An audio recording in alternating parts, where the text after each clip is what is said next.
Hi, everybody. It's really great to see you again. Some of your faces I remember from spending time with you last year, so it's really great to see you again. So here's the deal. I know that it is an early release day, and I know that you're thinking about getting out of school in like an hour and a few minutes.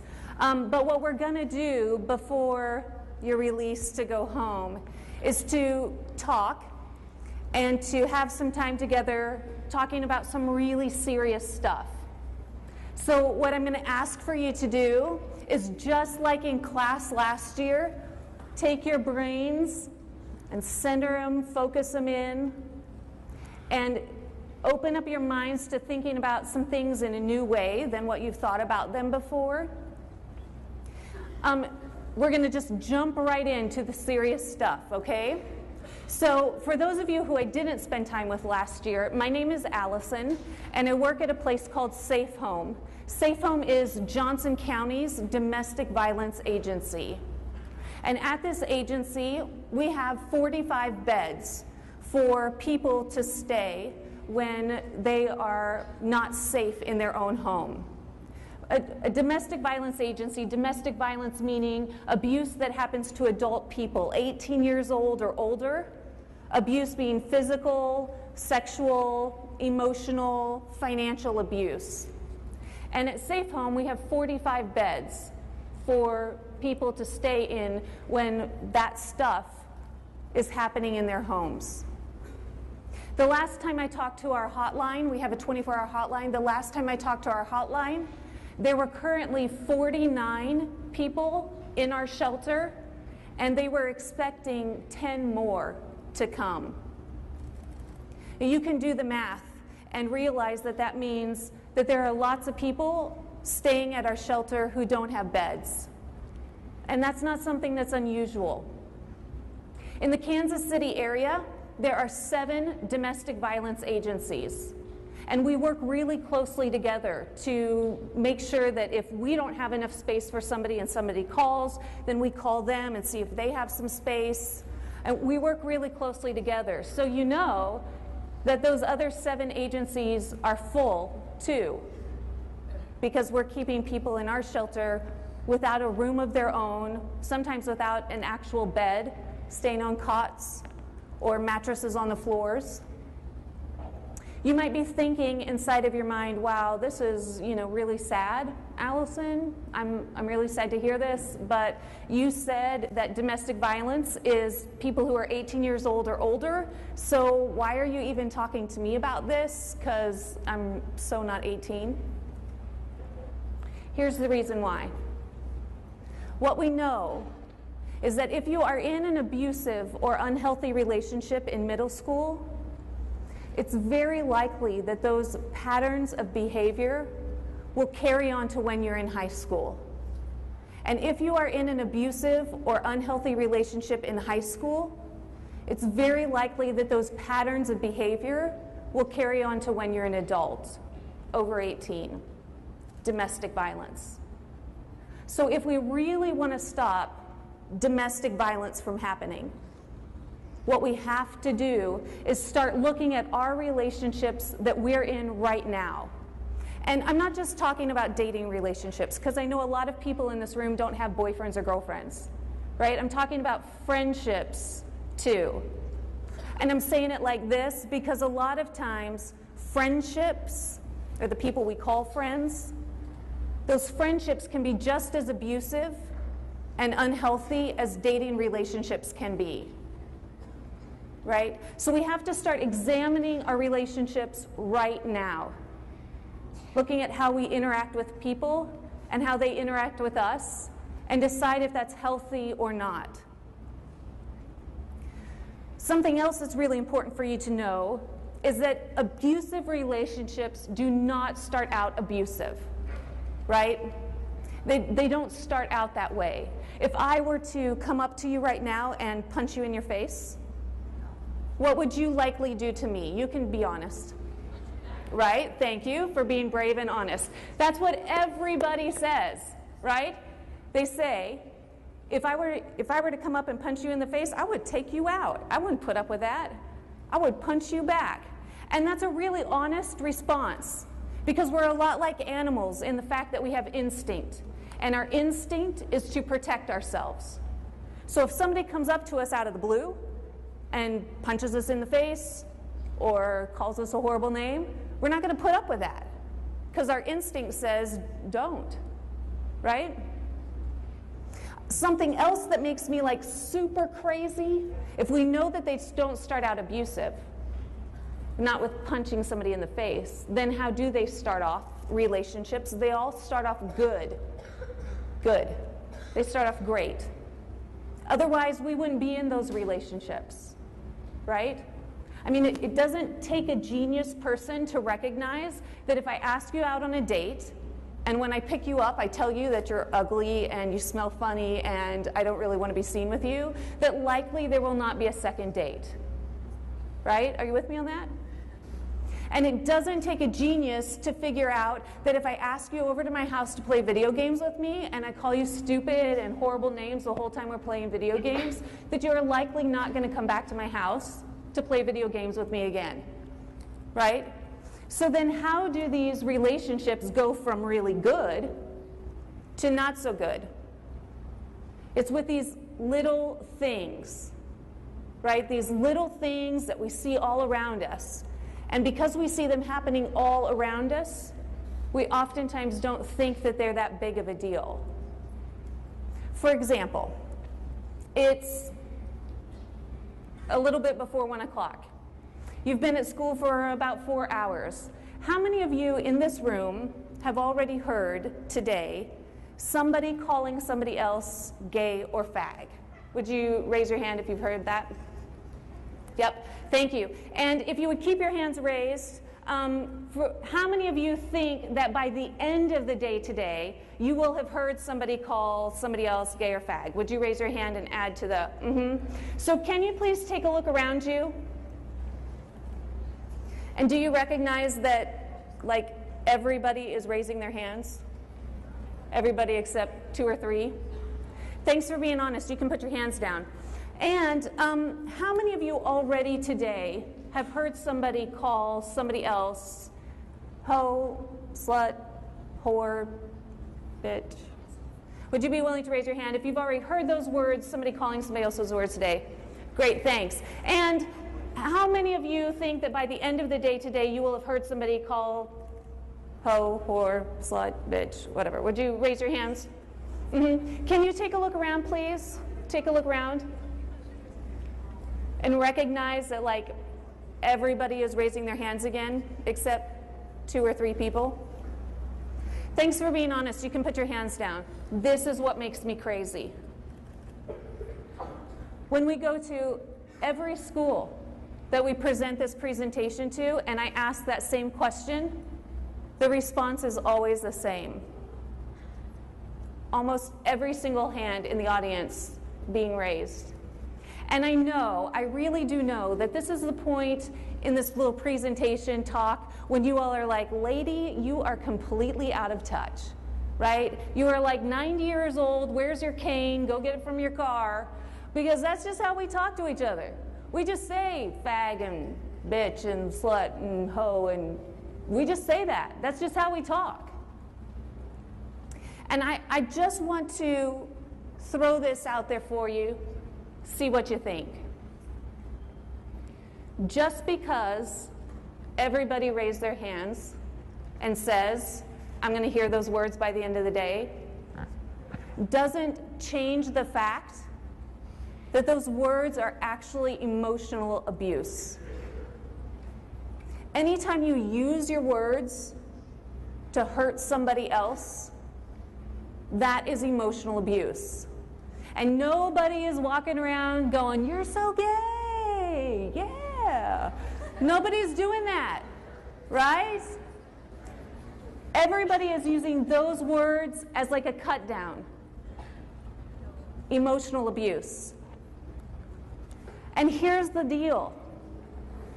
The women that I talk to who stay at our shelter tell me over and over and over again that emotional abuse is one of those things that crossed from a good relationship to a bad relationship. It's one of those little things that crossed it over. They will also say that while the physical abuse was really painful and hurtful, the physical abuse didn't hurt as much as the emotional abuse did. Because our bodies are made to heal.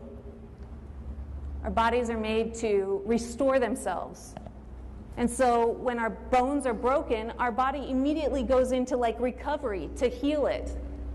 Our minds are made to remember.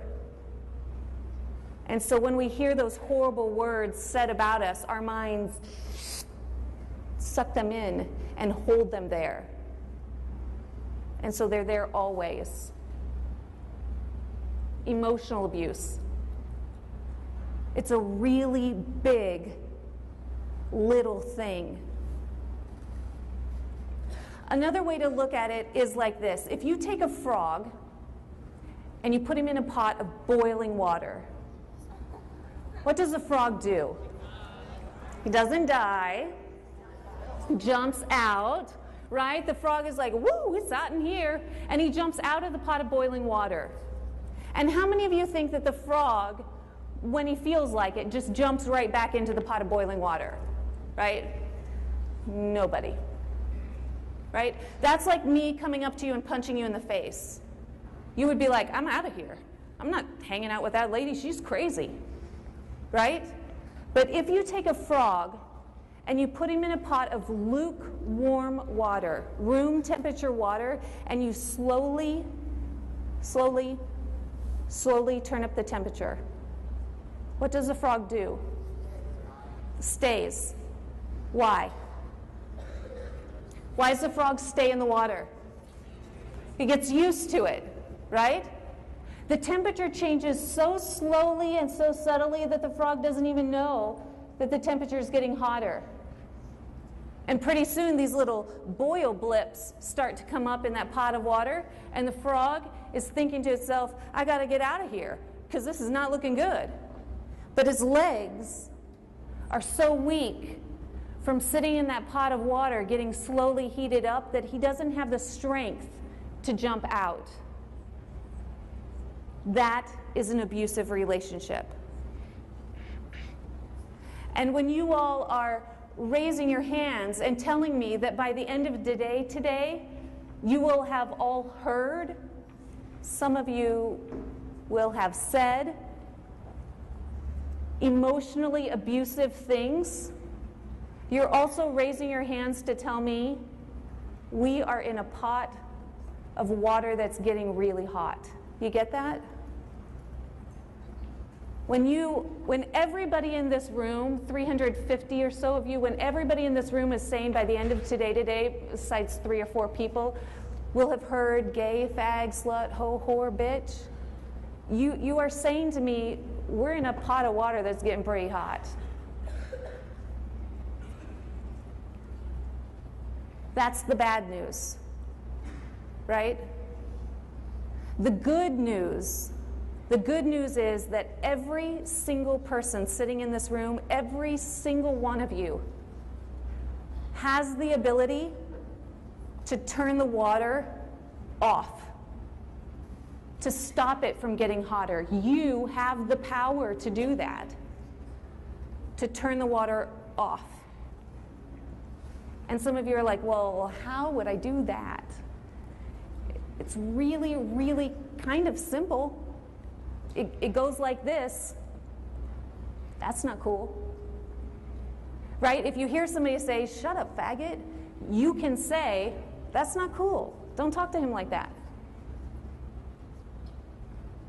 You can say, don't talk to her like that. And that stops the water from getting hotter. Now, I know really clearly that those words are simple, that's not cool. I also know really clearly that it takes a whole lot of guts to say, don't say that. It's way easier to sit back and kind of laugh, even though in your brain you're going, I don't think that's funny. It's way easier to sit back and kind of laugh it off and let it go. I know that's way easier. I also know that allows the pot of water to get hotter and hotter and hotter. So my challenge is to you, think about the little things you see going on around you and do what you can to stop it so that this pot of water that you're all walking in the hallways and in the classrooms, this pot of water stays cool, cools it down. The last thing I want to just throw out there for you is this idea that I know some of you are like, well, I don't say those words. I don't ever call somebody fag because that's not okay with me. I don't say that. And you might say, I am not a person who has ever hit anybody in my entire life. So I'm already keeping the pot cool. I'm already cooling it down. I just want to throw out there another challenge, another idea. Two things. If you are standing by, not saying anything when you see that stuff happening, whether you are actually saying the words and calling it out there and being emotionally or physically abusive, if you don't say, that's not cool, that's not okay, you are in a way contributing to it and saying, I'm okay with it. Because if I'm not going to take a stand and say that's not okay, then I'm just going to be quiet and people are going to think that I'm okay with what's going on around me. So by not saying something and standing up for the people around you who are being called those words or treated that way, you are in a way contributing.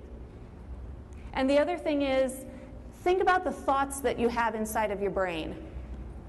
Because just because you're not walking down the hall saying, faggot, stupid slut, like calling people those names, if you are walking down the hallways in your mind thinking, I am way better than that person because I would never do that. I would never hang out with that guy because I know what they're up to and what they do. I would never do this. I am way better than that. That can be a really dangerous thing too. Because those thoughts in your mind come out in a way that you might not realize it's coming out. And when you start to think that you are better than somebody else, you're actually putting yourself in a position of power. And unhealthy and abusive relationships are all about power and control. One person having power and control over somebody else. So I just want to throw that out there for you to think about too. Okay, you have been brilliant listeners. I really, really appreciate it. Here's what's going to happen. We have 8 high school students who are here to perform for you a theater piece, and it's all about teen dating violence and sexual assault. But while you're watching this performance piece, I want you to be thinking about your other relationships too. Not just like dating relationships. Be thinking about how these things could fit into your friendship relationships also. After this presentation, which will be about 20 minutes long, we're going to have some question and answer time where you are able to ask questions to these high school students. So I want you to be thinking about, while you're watching this performance, what are some of the things that maybe don't make sense to you, or maybe some of the things that you don't really agree with, or some of the things that you'd like the opportunity to talk to high school students about. And we'll take that opportunity after the performance. Okay? Are you with me? I saw an enthusiastic nod. Thank you. Here we go. The Outrage, an educational journey through teen dating violence and sexual assault.